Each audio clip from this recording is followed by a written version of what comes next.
Nous sommes une unité au sein de l'IR dont la mission principale c'est conserver la biodiversité.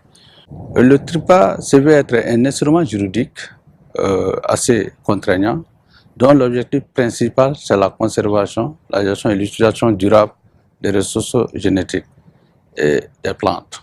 Et là, à cet effet, il faut retenir que un élément très important du TRIPA, c'est le droit des agriculteurs, les droits des paysans.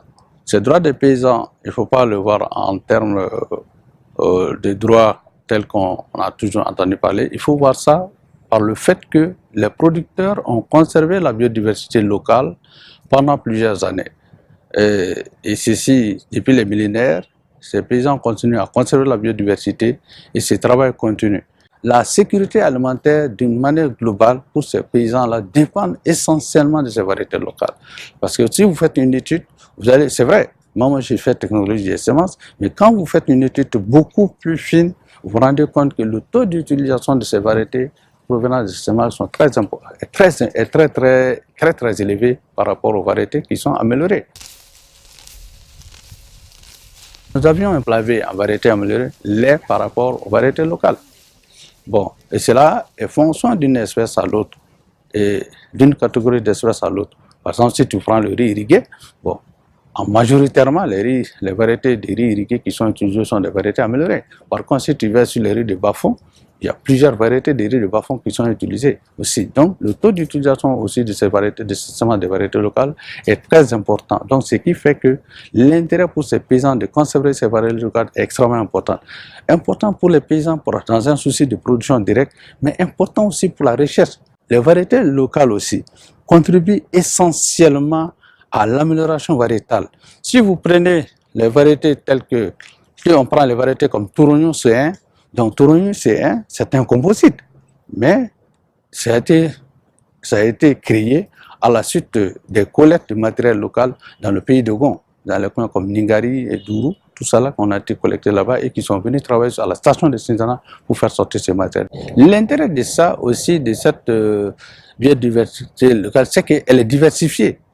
Elle est assez diversifiée. Donc, vous partez dans un milieu, vous allez constater que alors, le paysan n'a pas que une seule variété. Il va voir qu'il peut y avoir 2 à 3 variétés. Donc, ça veut dire quoi? Ça veut dire que c'est une stratégie pour le paysan en ce moment d'avoir plusieurs variétés dans son exploitation. Et compte tenu des conditions géographiques et compte tenu aussi des problèmes de revenus, d'accès aux semences de variétés améliorées, et compte tenu aussi des problèmes de revenus, d'accès aux intrants agricoles, parce qu'en fait, la plupart des semences sélectionnées, des variétés améliorées, ont besoin d'intrants, des variétés à fort taux d'utilisation d'intrants. Donc, si tu ne mets pas beaucoup d'intrants, tu peux ne pas récolter beaucoup. Par contre, ces variétés locales, quand tu mets très peu, même si avec la fumière organique, égale, tout de suite, tu peux avoir un rendement quand même qui est acceptable et qui peut vraiment secourir. Donc ça, c'est un intérêt très important par rapport à ces variétés locales.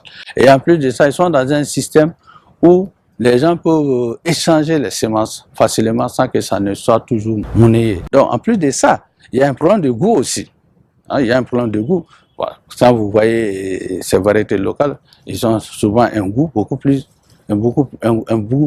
apprécié par le consommateur, et que certaines variétés qui ont été introduites, quand vous prenez le cas du maïs, il y a beaucoup de semences de maïs hybrides aujourd'hui introduites au Mali, mais quand ils les utilisent en termes de consommation directement, souvent il y a certains petits problèmes. Mais par contre, dans le cadre de l'utilisation pour l'alimentation de la volaille, etc., c'est extrêmement important pour ça. Mais si c'est pour la consommation humaine, bon, les variétés locales ont un poids très important. Mais peut-être qu'elle peut ne pas avoir une valeur marchande élevée, compte tenu du fait que le rendement ne peut ne pas être élevé. Donc ça peut ne pas inciter quelqu'un qui a pour mission de produire uniquement pour la commercialisation, mais quelqu'un qui a une mission de produire pour assurer une certaine sécurité alimentaire, donc elle peut être d'un intérêt capital par rapport en raison de leur adaptabilité au niveau du milieu local.